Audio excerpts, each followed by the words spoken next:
মৰমৰ ছাত্ৰ-ছাত্ৰীসকল, তোমালোক সকলোকে আদৰণি জনাইছো।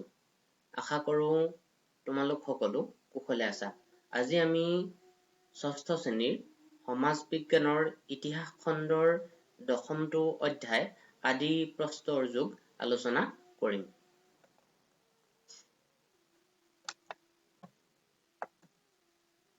এই পাঠটোৰ পৰা তোমালোকে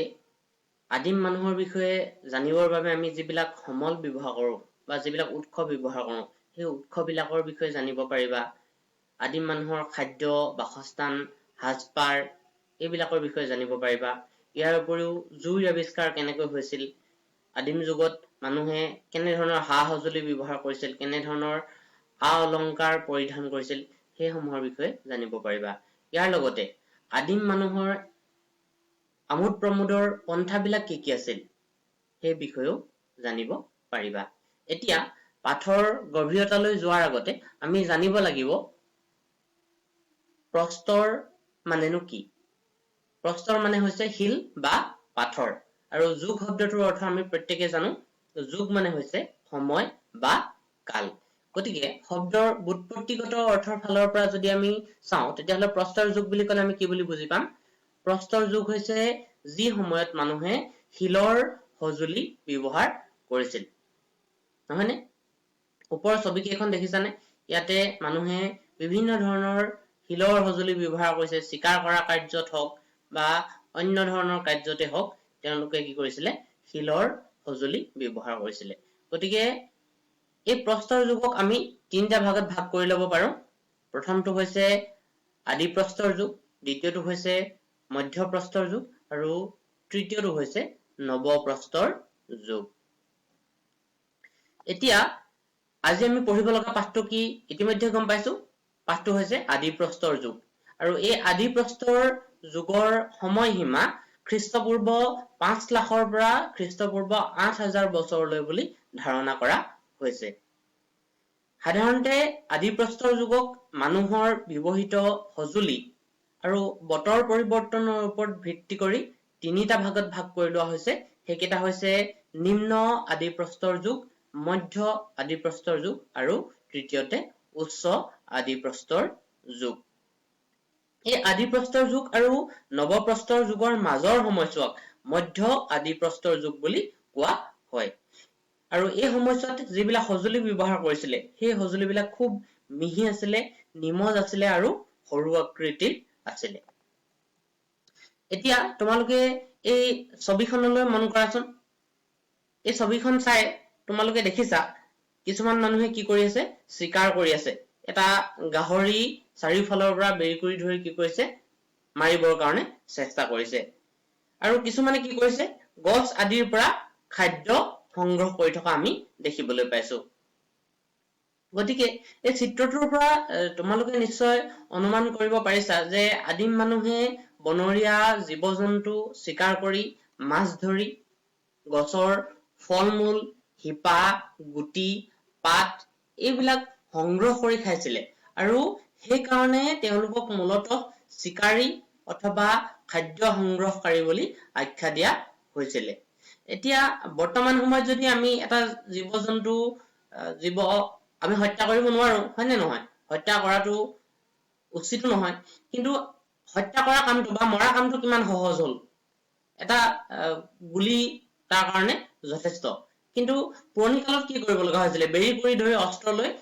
মাৰিব লগা হৈছিলে। গতিকে কামটো ইমান সহজ কাম নাছিলে। গতিকে আমি কি বুলি ক'ব পাৰো? এটা কথা আমি অনুমান কৰিব পাৰো যে আদিম মানুহে এটা কঠিন জীৱন যাপন কৰিছিল বুলি আমি ক'ব পাৰো।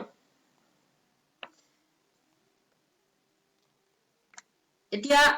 আমি বিভিন্ন ধৰণৰ কামত এঠাইৰ পৰা আন ঠাইলৈ ভ্ৰমণ কৰো, হয় নে নহয়? ঠিক তেনেদৰে আদিম মানুহো কি কৰিছিলে? এঠাইৰ পৰা আন ঠাইলৈ বিভিন্ন ধৰণৰ কাৰণত যাব লগা হৈছিলে।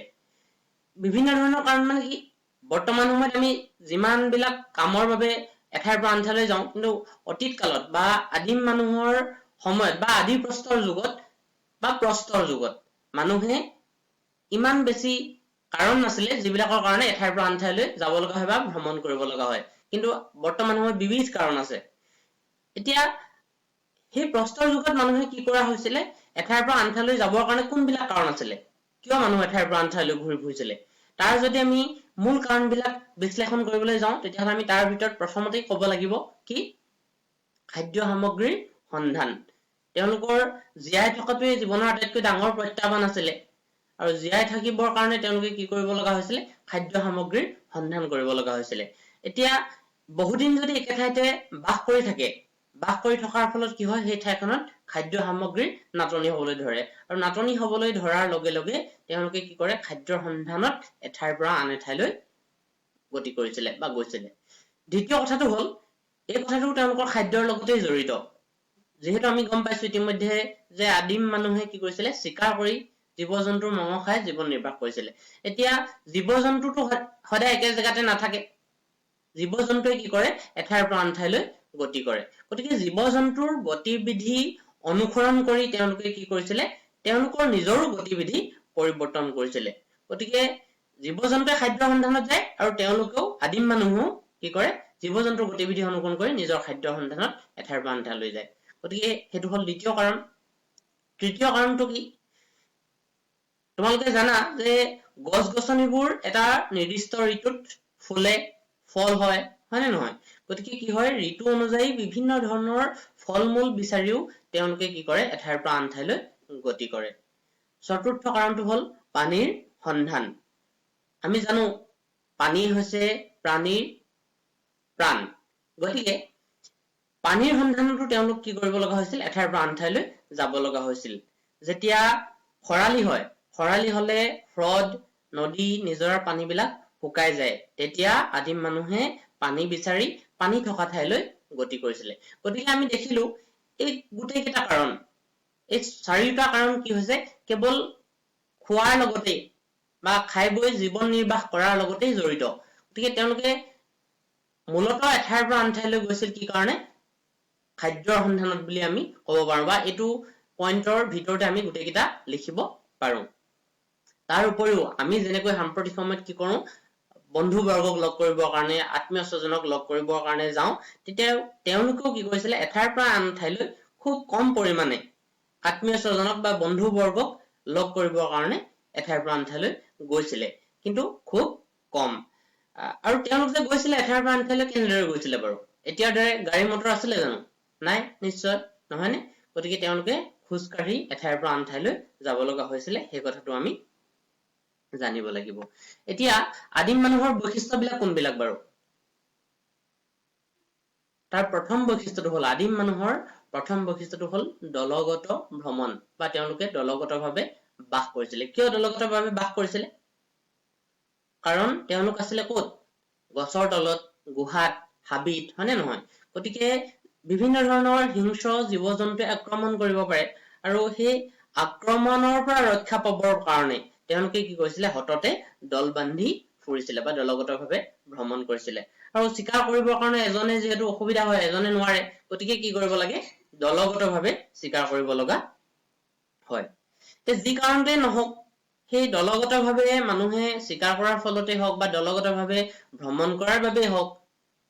এজনে আনজনক সহায় সহযোগিতা কৰিছিলে এজনৰ বিপদত আনজনে সহায় কৰিছিলে যেনেকৈ আমিও বৰ্তমান সময়তো কৰো এজনে আনজনক সহায় কৰো তোমালোকেও নকৰা জানো লগৰ সহপাঠীক কিবা কামত অসুবিধা হলে পঢ়া শুনাত অসুবিধা হলে হয়নে নহয় তোমালোকে সহায় কৰা গতিকে সেই সহায় সহযোগিতাটো অতীততেও আছিল তাৰ পাছতে নেতৃত্ব দিয়াৰ কথা আমি ক'ব পাৰো যেটো লিডাৰশ্বিপ বুলি কওঁ আমি গতিকে নেতৃত্ব তেতিয়াও দিব লগা হৈছিলে যিজন এটা দলৰ আটাইতকৈ বলী মানুহ সেই বলী মানুহজনে বা শক্তিশালী মানুহজনে দলৰ আন সদস্যবিলাকক কি কৰিছিলে নেতৃত্ব দিছিলে এতিয়া আদিম মানুহবিলাকে কোনবিলাক সঁজুলি ব্যৱহাৰ কৰিছিলে কোনবিলাক সা-সঁজুলি ব্যৱহাৰ কৰিছিলে সেইটোৰ বিষয়ে আমি জানিব লাগিব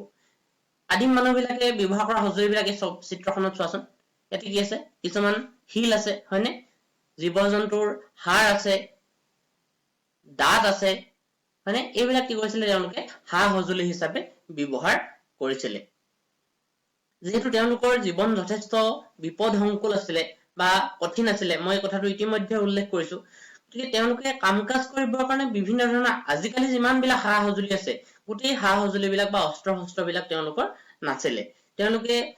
গছৰ শিপা খান্দিবৰ কাৰণে জীৱ-জন্তু বধ কৰিবৰ কাৰণে মৃত জন্তুৰ ছাল এৰুৱাবৰ কাৰণে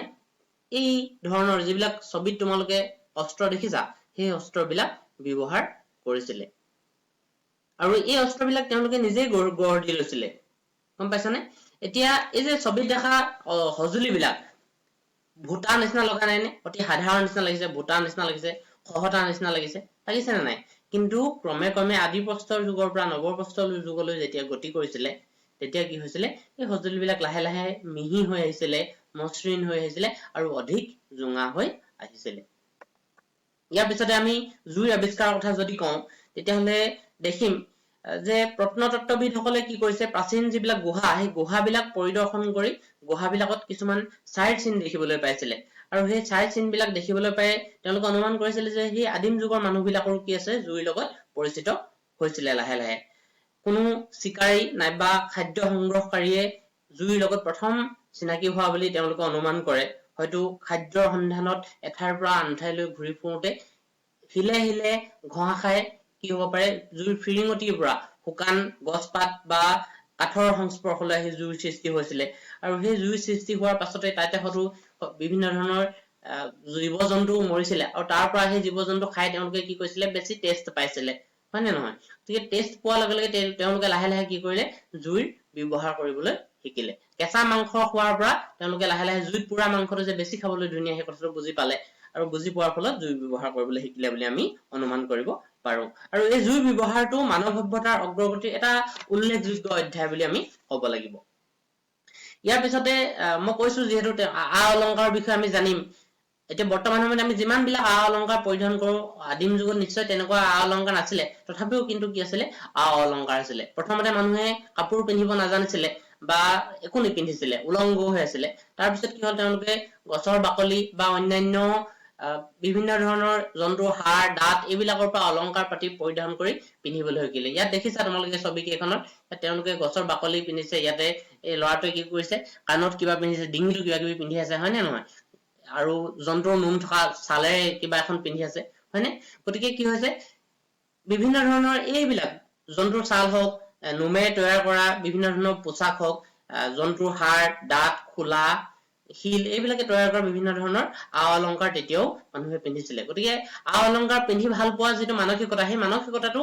সেই আদিম যুগৰ পৰা বা আদি প্ৰস্তৰ যুগৰ পৰা আছিল বুলি আমি ক'ব পাৰো তাৰপিছত আজি আমি আলোচনা কৰিব লাগিব আমোদ প্ৰমোদৰ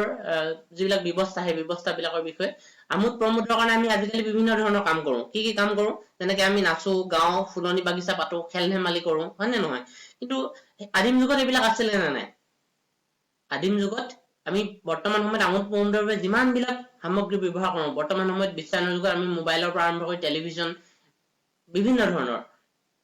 আমি মাধ্যম ব্যৱহাৰ কৰো কিন্তু তেতিয়া যেহেতু সেইবিলাক নাছিলে তেওঁলোকে আমোদ প্ৰমোদৰ কাৰণে কি কৰিছিলে দলগত চিকাৰটোই মুখ্য মাধ্যম হিচাপে লৈছিলে তাৰপিছতে তেওঁলোকে সেই চিকাৰ কৰাৰ আগত কি কৰিছিলে নৃত্য কৰিছিলে আৰু নৃত্য কৰাটো আমি আমোদ প্ৰমোদৰ এটা মাধ্যম বুলি ক'ব পাৰো আৰু তাৰ উপৰিও এটা গুৰুত্বপূৰ্ণ কথা হ'ল যে তেওঁলোকে ছবি আঁকিছিলে আমোদ প্ৰমোদৰ কাৰণে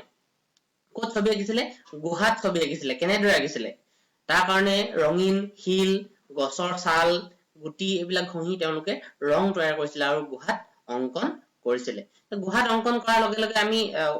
ফ্ৰান্সৰ পৰা উদ্ধাৰ হোৱা এখন ফ্ৰান্সৰ মানচিত্ৰ তোমালোকে ভূচিত্ৰাৱলীত পৃথিৱীৰ মানচিত্ৰৰ পৰা ফ্ৰান্সখন উলিয়াই চাবা সেই ফ্ৰান্সৰ এটা গুহা এইটো গুহা দেখিছানে ফ্ৰান্সৰ এই গুহাটোত আৱিষ্কৃত এই চিত্ৰটো যে দেখিছা সেই চিত্ৰটো প্ৰায় 100 বছৰ আগতে 4জন স্কুলীয়া ছাত্ৰ ছাত্ৰীয়ে আৱিষ্কাৰ কৰিছিলে এনে ধৰণৰ ছবি 10,000 পৰা 20,000 বছৰ আগতে অঁকা হৈছিল বুলি অনুমান কৰা হৈছে আৰু এই ছবিবোৰ উজ্জ্বল ৰঙেৰে অংকন কৰা হৈছে আৰু সেই ৰংবোৰ লু কয়লা এইবিলাকৰ দ্বাৰা তৈয়াৰ কৰা হৈছিল অনুমান কৰা হৈছে যে এই ছবিবোৰ বিভিন্ন ধৰণৰ উৎসৱ পাৰ্বণৰ কাৰণে অঁকা হৈছিল অথবা চিকাৰলৈ যোৱাৰ আগতে এই ধৰণৰ বিশেষ ছবি অঁকাৰ আনুষ্ঠানিক তেওঁলোকৰ নীতি নিয়ম আছিল বুলি অনুমান কৰা হৈছে গতিকে ইয়াৰ পাছত লাহে লাহে মানুহৰ খাদ্য সংগ্ৰহকাৰী যি দল আছিল বা চিকাৰী আছিল তেওঁলোকৰ জীৱন জীৱিকা লাহে লাহে কঠিনৰ পৰা আজিৰ দিনলৈ লাহে লাহে গতি কৰিলে আৰু পুৰুষ মহিলা সকলোৱে সমানে লগে ভাগে তেওঁলোকে কাম কৰিছিলে আৰু লাহে লাহে মানুহে আহি স্থায়ীভাৱে বসবাস কৰাৰ প্ৰক্ৰিয়াটো আৰম্ভ হ'ল ইয়াৰ পাছত অৰ্থাৎ পাছৰ লেচনত আমি কি কৰিম এই পাঠটোৰ পাঠভিত্তিক প্ৰশ্ন উত্তৰসমূহ আলোচনা কৰিম আজিলৈ সামৰিছো ধন্যবাদ